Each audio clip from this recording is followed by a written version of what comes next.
Okay, so on Monday, we're going to go over your homework. It's not actually due for a couple days after that, but we're going to start going over it on Monday. Most likely on Monday, I will have my daughter here with me because she doesn't have school.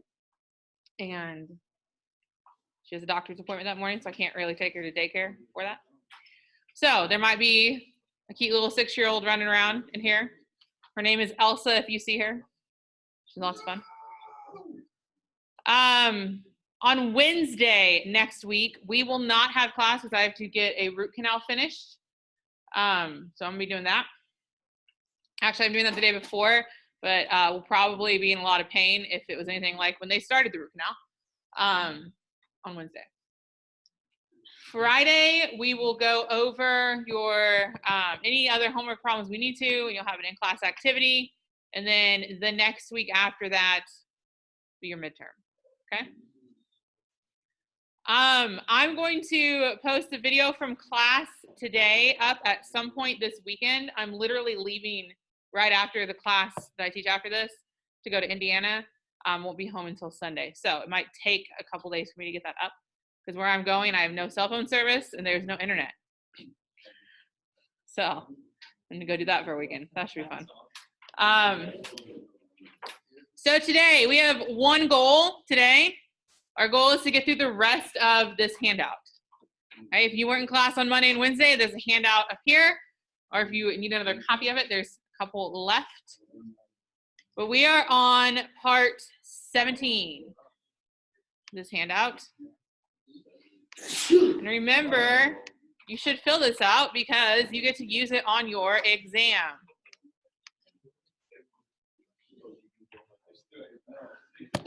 All right, we ready? Ready to get this done? Okay. We're on depreciation expense. Okay. Depreciation isn't a word we've talked about a lot yet in this class, so we're going to learn a little bit about it. We're not going to do much with it other than some journal entries. We'll do more with it if you're an accounting major a little bit later on. If you're not an accounting major, this is probably all you need to know. Okay. Okay. All right. When we talk about depreciation, we're talking about assets, okay? Specifically, what we call fixed assets or plant assets. So we are going to define that term, okay? So fixed assets or plant assets, oh, that's not supposed to be, boom, just like that. They are physical resources. Hey guys, if I'm talking, please don't be. Thanks. They are physical resources. So they're physical, actual objects that are owned and used by a business. They are permanent or have a long life. Okay. So current assets, or most of what we've talked about so far, like cash and accounts receivable, are things we don't plan to either have a long time or we're going to use it and it's going to change a lot over the time that we have it. Some examples of fixed assets. We're talking about land. Whoa, what did that just do? That's weird. Okay, try that again. Land, buildings, equipment, vehicles, okay?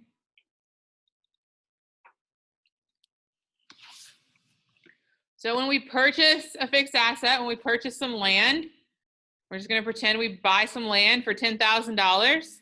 We have an account that says land and it has a balance of $10,000. And that balance does not change unless we sell it, okay? For all of our other fixed assets except for land. So for buildings, should be a comma here, it's gonna bug me. For buildings, same thing. Buy a building or we finish construction on a building, all the cost for that building goes into that account. It doesn't change unless we sell it. What happens though is we have an account that shows how much that building has depreciated, okay? So depreciation, trying to think of how to word this. It's a decrease. Oh, wow, I can't spell. Gosh, it's bad today. Decrease in usefulness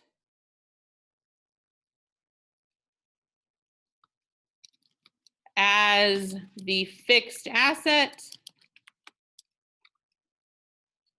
loses its ability to provide services. So over time, our fixed asset, our building, would lose its ability to provide services unless we do some upgrades, right? If Greenville University had this building and we never did anything with it, we didn't clean it, no one updated anything inside of it, eventually it would start falling apart, right? It would lose its ability to provide us services. Maintenance and things go in other accounts. What we're looking for with our fixed assets is just how much we paid for it, unless it's something major. We'll talk about that in just a minute though. So the adjusting entry to record depreciation expense is very similar to what we did when we recorded supplies, okay? Except we're not decreasing, we're not crediting the fixed asset account. We have a special account. Excuse me, oh my gosh. Okay. So we're gonna go on to the next page.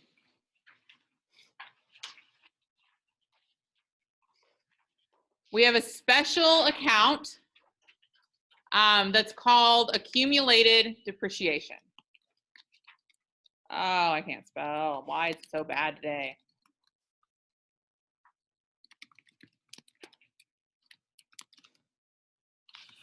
Okay. And the reason we have this special account is because we want to show not only the original cost of our fixed asset, but how much depreciation it has as well. We want both things to be reported on our balance sheet, okay?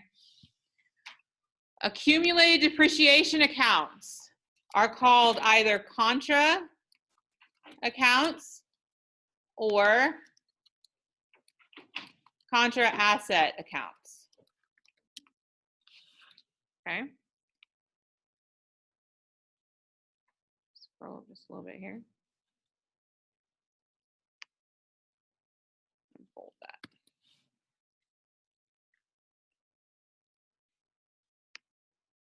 The reason we call these contra accounts or contra asset accounts is because I want you to think for a second about what happens to an asset account when we debit it. Does the balance of an asset increase or decrease when we debit it? It increases, right? So it means it decreases when we credit it. A contra asset account does the exact opposite. Okay, when we credit a contra asset account, the balance in that account increases. When we debit it, it decreases. Okay, so the reason we call them contra asset accounts, the reason this is true, is because accumulated depreciation,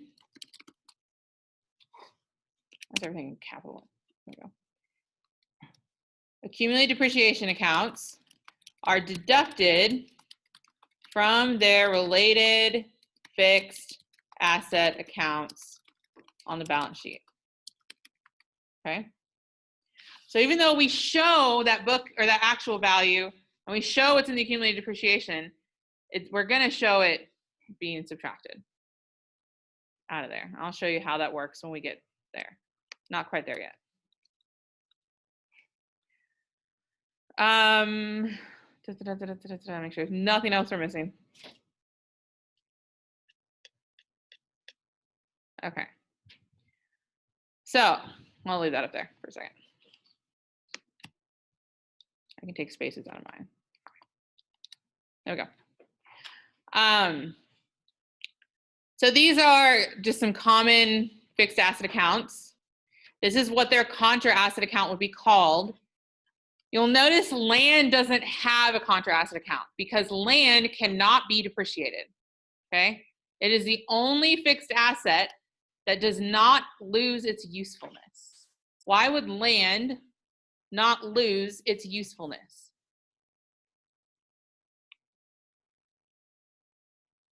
Let me phrase this another way. Can we build more buildings? Can we buy more equipment? Can we buy more vehicles? Or someone can make more vehicles? Can we make more land? No, right? Land, there's a finite amount of land. Usually the value of land doesn't decrease, it increases. It's a lot more expensive than it was like 10 years ago, right? There's a guy that lives next to my parents' house that's trying to sell a couple, like maybe 50 acres of land for about $900,000. That's a lot of money for that amount of land. Some of it is, some of it's not. Yeah, it's ridiculous. It's because once land has something built on it, a lot of times we're never going to get to use it again, so that value just keeps going up. And even if it had something built on it and we tear it down, sometimes it's still not usable, okay? So that value for the land that we own would just continue to go up. For example, my dad used to work for a place called World Color Press. They made magazines, right? The plant went out of business. They tore it down. They were going to build something else there. The EPA came in and did some testing and realized there's so many chemicals in the ground from the plant being there, they can't sell it. It's just land that's going to sit there forever. They can't do anything with it. But the land that we could own as a business is not going to lose its value. So that's probably going to be a question on your exam. Can we depreciate land? The answer is no, cannot. It's probably going to be more in this like form of a true false question. Anyway. All right, so let's do a journal entry. Yeah.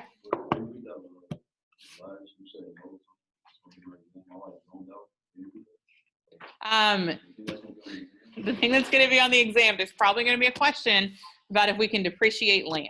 The answer is no. All right.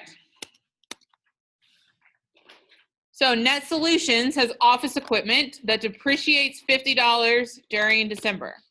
Now, usually in this class, we do a chapter on how we figure out that amount. But a couple things have happened. I'm not sure we're going to get to that chapter. So you don't necessarily need to worry about that. If you're an accounting major, you will get to that at some point in one of Professor Jenkins' classes. Okay? We're not going to worry about that in here. It's just like an extra one I tack on at the end because I have nothing to do for like the last week of class. Okay? So we're not going to do that here. But we do need to know how to do this journal entry. So we're going to put our date. It's going to be the last day of the month. And for any depreciation, we're going to debit depreciation expense.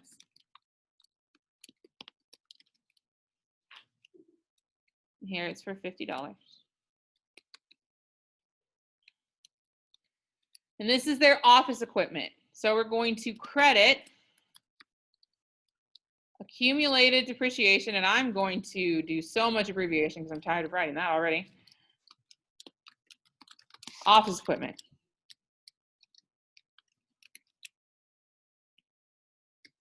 For $50. There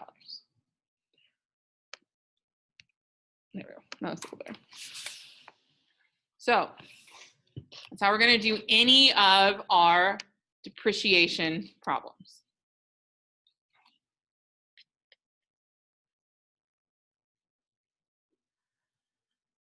Another thing we need to know, because this accumulated depreciation is going to show up on our balance sheet, we need to know what the book value is and what that means, okay? It's a formula. It's a really easy one. But what it is book value is the difference between the original cost and the balance in accumulated depreciation.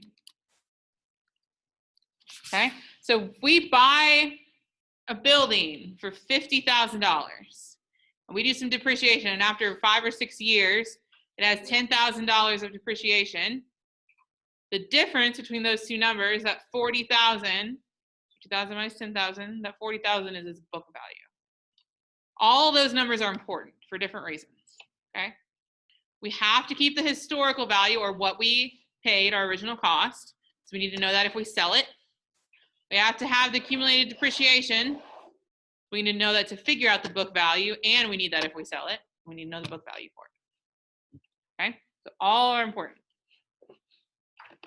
All right. The formula to get that, our book value formula. We're going to take the cost of the asset minus accumulated depreciation of the asset. That's it. Original cost minus how much depreciation we have.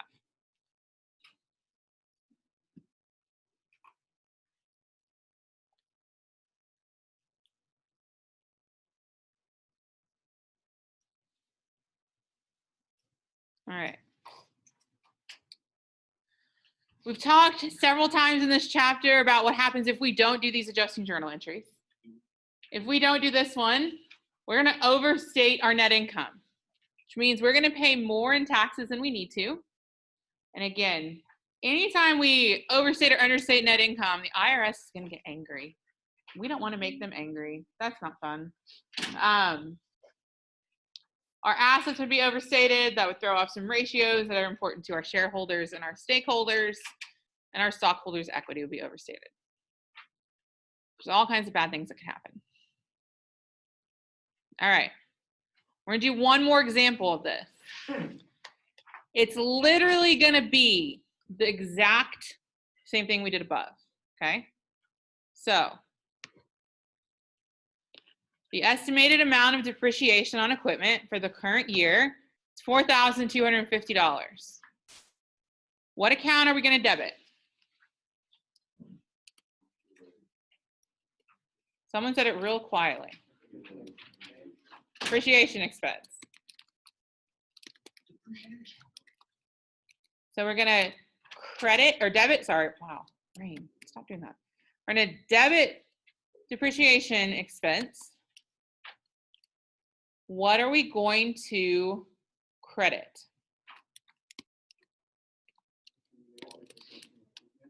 Accumulated depreciation.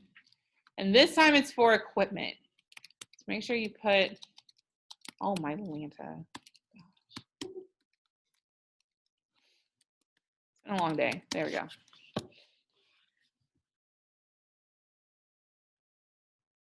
Really, as I say, it's been a long day a lot. We live next door to people that like to fight at like 2 o'clock in the morning, and they wake our dog up. So I've been awake since 2 o'clock. Yeah, tired. I need coffee. I literally thought this morning that my husband had got up to let our dog out, but he hadn't. He was checking on our kids, and they were arguing. So I thought he was yelling at the dog, and he wasn't.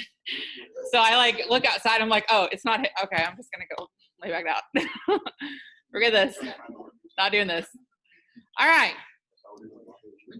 Included in your handout are some more examples of what to do and what happens if these journal entries aren't done. This will be particularly helpful on your homework and on your exam. Okay, so we don't have to fill anything out here. Just some information you already have. Also in your book, but I'm gonna guess some of you just don't read the book. That's okay. Today. I know, it's not the most exciting thing in the world. Yeah, that's what I do. Don't tell Mark Jenner this, so that's what I do with economics. If I need to sleep, I read some economic stuff. Puts me right out.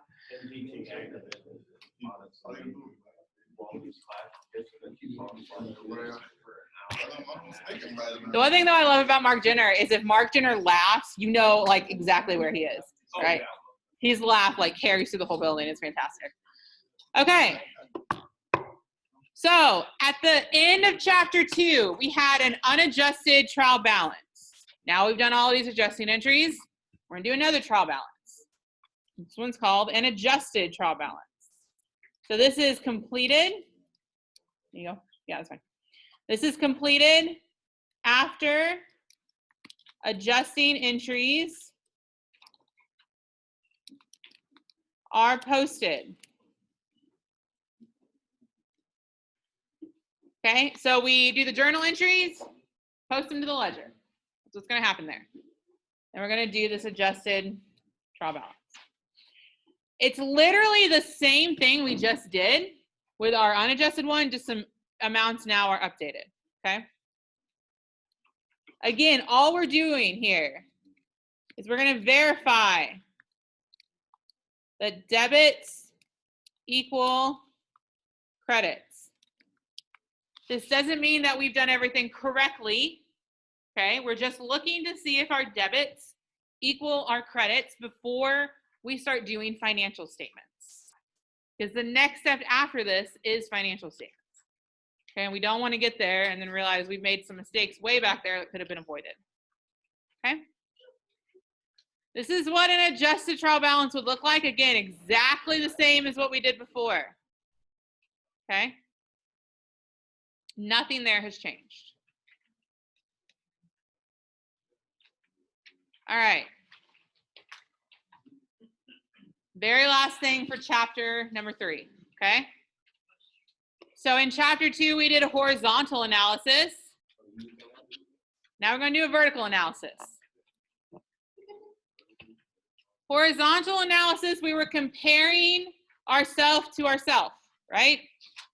Vertical analysis, we're trying to find some common percentage or some common size percentage numbers we can use to compare ourselves to other companies, okay?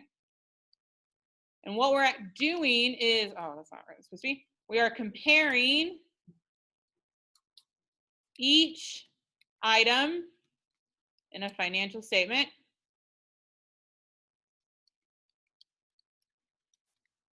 with a total amount from the same statement. We only do this for the balance sheet and the income statement. We're not going to do this with the statement of cash flows. Doesn't make a lot of sense really to do it there. We're not going to do it with statement of owner's equity. Balance sheet and income statement are going to be our two main pieces here.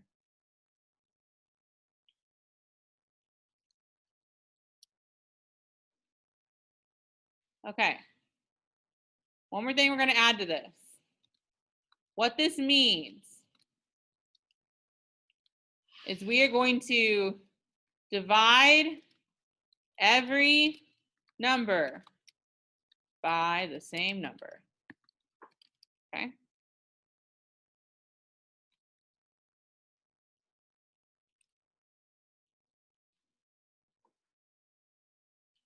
All right. For our balance sheet, for our assets, we're going to divide every number by total assets.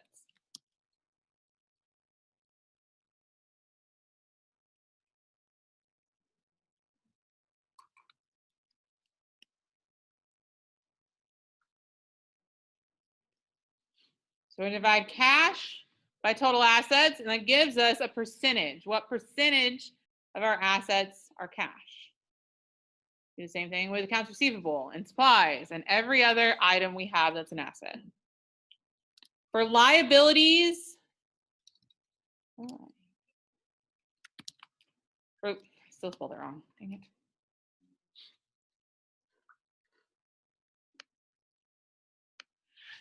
For liabilities and owner's equity, we're going to divide every number by total liabilities and owner's equity.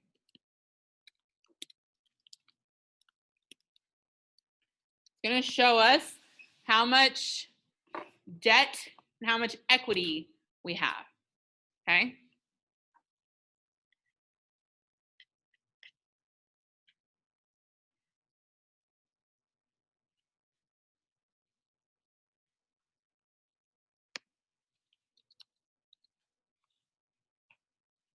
The income statement's a little easier because we're using the same number to divide by for the whole statement.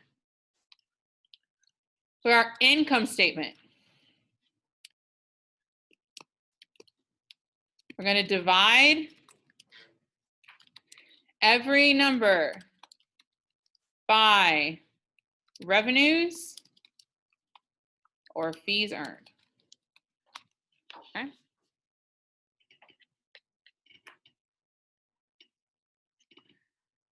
All right, we're going to do this more with our income statement than we do with our balance sheet. Because what this gives us for our income statement is what percentage of each item we use to get our sales, okay? So we're going to look at a couple of these real quick. And then we'll figure out how to do this. So we have an income statement for Jay Holmes, attorney at law. He has fees earned of $187,000 for this year. And so every item on this statement is being divided by 187,500. That's what all these percentages are, right? So for instance,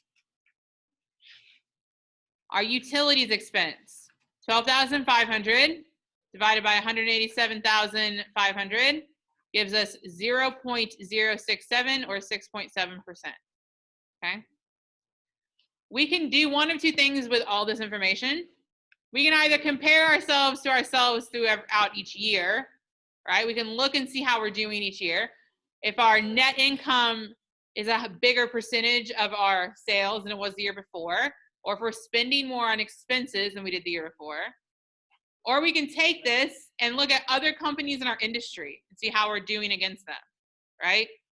If everyone else in our industry is spending, 75% of their money on operating expenses, and we're spending 85%, maybe we have a problem we need to figure out. Maybe they're doing something better than we are. We need to try to figure out what's going on there. Because we're putting everything into a percentage, it makes it comparable with any other company, okay? We can use these numbers and compare them to anyone else, right? It doesn't matter if we make $187,000 and they make $100 billion. We're still using a percentage. We're putting this into a percentage form. Okay. So for the most part, we're just using this top number. However, if we have multiple types of revenue, okay? So this is for Pandora. They have revenue for advertising and revenues for subscription. We need to make sure we're using the total revenue number to divide by and not just the top number, okay? So make sure whatever number on the income statement you're dividing by is the total amount of revenue we have. If the only thing it says is fees earned, then that's it. But if it has a total revenue amount there, that's what we need to divide by, okay? All right, we're gonna do a real simple one.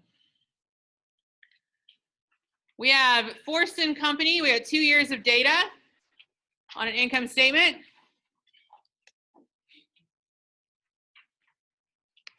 So let's do part A first. We're gonna do fees earned. Fees earned is gonna be easy, okay? Easiest one. So we're gonna take 425,000. What are we gonna divide by?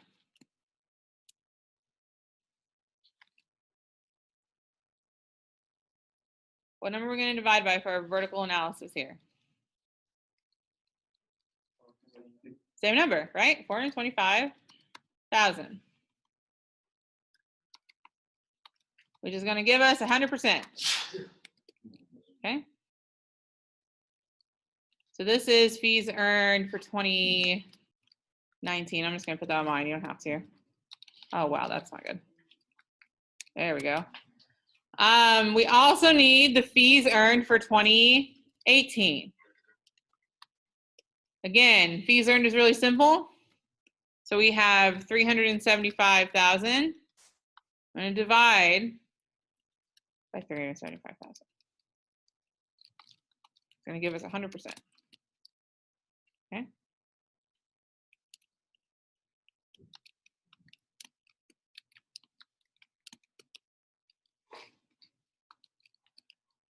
We have operating expenses.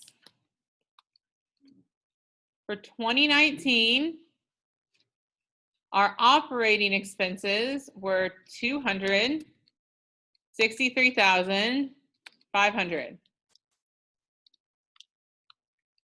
What are we going to divide by?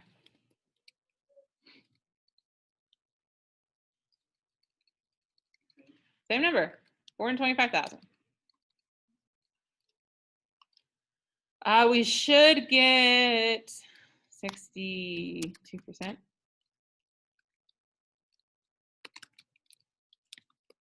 Okay. I'm going to go to 2018 and do the same thing. 210,000 divide by 375,000. I'm getting 56% there. Okay. What'd you get?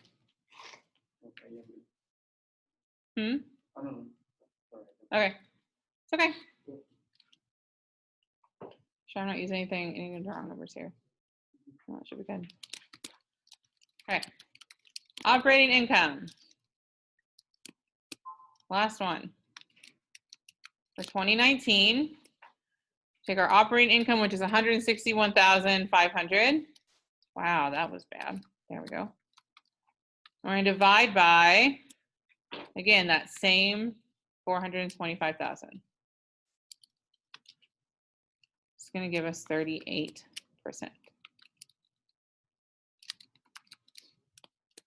2018, again, just doing the same thing we did before.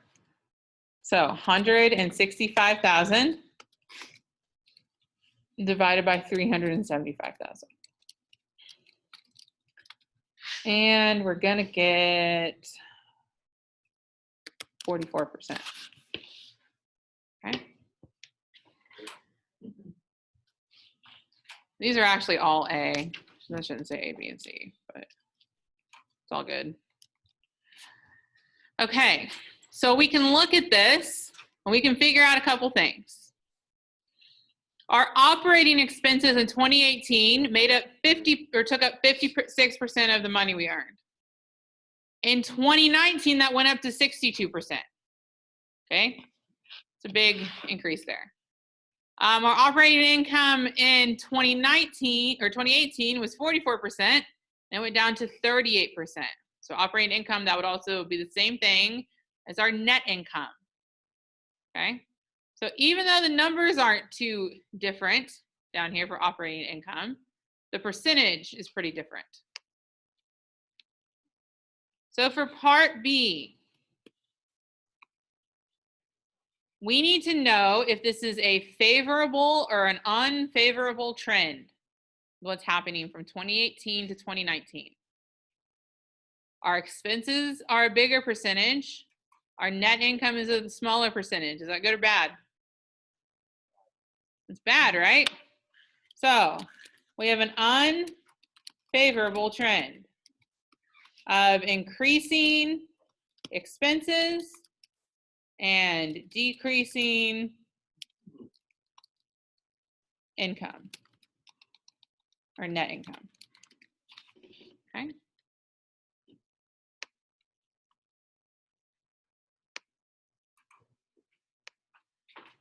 If we had more information in the operating expenses, we could pinpoint a little better where that big difference is, right?